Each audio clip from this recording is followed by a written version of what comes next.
বহাগৰ প্ৰথম দিনটোতে আপুনি সুধিছে কথাটো ভাল লাগিছে বিদেশী খেদাটো ছাত্ৰ সন্থাৰ দায়িত্ব নেকি সেইটো আপোনাৰ উপলব্ধি নিশ্চয় আছে হয় নাই গতিকে যাৰ যেটো কাম বিদেশী বিতৰণ আন্দোলন ছাত্ৰ সন্থাই কৰিছিলে অসমত যে বিদেশী আছে সেই বাস্তৱ সত্যটো উত্থাপন ছাত্ৰ সন্থাই কৰিছিলে অসমত যে বিদেশী আছে অসমত যে বিদেশী ভাগ কৰাৰ নামত ৰাজনীতি হৈছিল আইএমডিটি আইনৰ সময়ত সেই কথা ছাত্ৰ সন্থাই উত্থাপন কৰি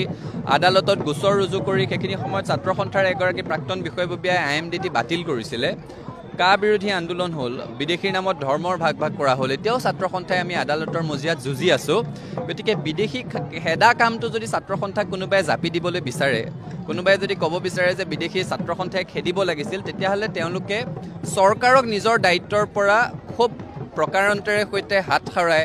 চৰকাৰৰ ওপৰত থাকিব লগা বুজাটো চৰকাৰৰ ওচৰৰ পৰা আঁতৰাই ছাত্ৰ সংগঠনলৈ ঠেলিবলৈ বিচাৰিছে যেটো উচিত কথা নহ'ব নিশ্চয় বিদেশী আমি খেদিব নোৱাৰিলে নিশ্চিতভাৱে বিদেশী খেদা কামটোৰ জাতিটোৰ নাছিলে আপুনি আমি বুলি কওক আছু বুলি কওক আমি অসমীয়া সমাজখন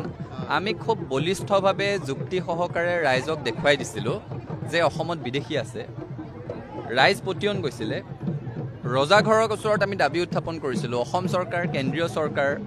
এতিয়া অসম চৰকাৰত আমাৰে মাজৰ মানুহ গৈ চৰকাৰ গঠন কৰিছে তেওঁলোকে সময়ে সময়ে বিশ্বাসঘাতকতা কৰিছে কোনো এটা ৰাজনৈতিক দল বুলিয়ে নহয় যোৱা 85 চনৰ পৰা এতিয়ালৈকে দিল্লী আৰু দিছপুৰত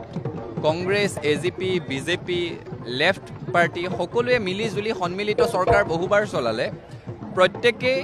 নিৰ্বাচনী ইস্তাহাৰত অসম চুক্তি ৰূপায়ণৰ কথাটো কয় অবৈধ বিদেশী নাগৰিকৰ সমস্যাটোৰ সমাধানৰ একমাত্ৰ উপায় অসম চুক্তিৰ ৰূপায়ণ কোনোটো ৰাজনৈতিক দলেই নকৰিলে গতিকে ৰাজনৈতিক দল কোনোটোৱে সমালোচনাৰ ঊৰ্ধত নহয় আৰু ৰাজনৈতিক দললৈ গৈ ক্ষমতাৰ খকত এছামে কৰা বিশ্বাসঘাতকতাৰ কাৰণে সেই দায়িত্ব আমি কোনো ছাত্ৰ সংগঠনৰ মূৰতো ঠেলি দিয়া উচিত নহয় আৰু সামগ্ৰিকভাৱে জাতিটোও সেই কলংকৰ বোজা বহন কৰাটো উচিত নহয় বুলি আমি অনুভৱ কৰোঁ আন্দোলন কৰা হ'ব নেকি কাৰণ বিদেশী আছে খেদিব লাগিব নিশ্চয় আপোনালোক ওলাই আহিলে নিশ্চয় আন্দোলন হ'ব কিয় নহ'ব আপুনি ওলাই আহিব লাগিব আমি ওলাই আহিব লাগিব সকলো ওলাই আহিলে আন্দোলন হ'ব আৰু পুনৰ আন্দোলন হ'ব বুলি কথাটো কৈ আচলতে যোৱা 40টা বছৰে অসম চুক্তিৰ ৰূপায়ণৰ কাৰণে প্ৰজন্মৰ পৰা প্ৰজন্মলৈ অসমীয়া যুৱক যুৱতীয়ে কৰি থকা আন্দোলনটোক উপলুঙা কৰা হয় পুনৰ আন্দোলন মানে কি অসমত আন্দোলন স্তিমিত হৈছে নেকি যে আন্দোলন মানে কেৱল ৰাজপথত তেজেৰে লুটুৰি পুটুৰি হোৱাটোকহে এছামে আন্দোলন বুলি ক'ব বিচাৰে নেকি পুনৰ আন্দোলন হ'বনে বুলি সোধাটো আচলতে এটা উচতনিমূলক বক্তব্য তেনেকুৱা বক্তব্যৰ পৰাও আমি আঁতৰি থাকিব লাগে আৰু 40টা বছৰে অসম চুক্তিৰ ৰূপায়ণৰ কাৰণে প্ৰজন্মৰ পৰা প্ৰজন্মলৈ অসমত যুৱক যুৱতীয়ে আন্দোলন কৰি আছিল কাৰণে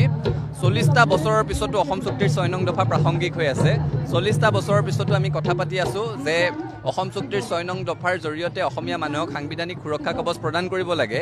সেই একেই 80ৰ পৰা 85ৰ ভিতৰত ভাৰতবৰ্ষৰ বিভিন্ন প্ৰান্তত আন সংগঠনৰ সৈতে আন ৰাজ্যৰ আন্দোলনকাৰীৰ সৈতে হোৱা চুক্তি কিন্তু আজি পাহৰণিৰ গৰ্ভত হেৰাই গ'ল অসম চুক্তি যে এতিয়াও স্মৃতিত জীয়াই আছে অসম চুক্তিক লৈ যে এতিয়াও মানুহে দাবী উত্থাপন কৰি আছে অসম চুক্তিৰ ৰূপায়ণৰ জৰিয়তে সাংবিধানিক সুৰক্ষা কৱচৰ যে এতিয়াও অসমীয়া মানুহে আশা কৰে তাৰ কাৰণটো এটাই যে অসমীয়া মানুহে প্ৰজন্মৰ পৰা প্ৰজন্মলৈ 40টা বছৰে আন্দোলন কৰি আছে সেই আন্দোলনক নস্যাৎ কৰি সেই আন্দোলনক তুলুঙা কৰি সেই আন্দোলনক উপলুঙা কৰি পুনৰ আন্দোলন হ'বনে বুলি উচতনিমূলক বক্তব্য আমি কোনোৱেই নৰখা ভাল সেইটো কাৰণে মই সকলোকে অনুৰোধ জনাইছোঁ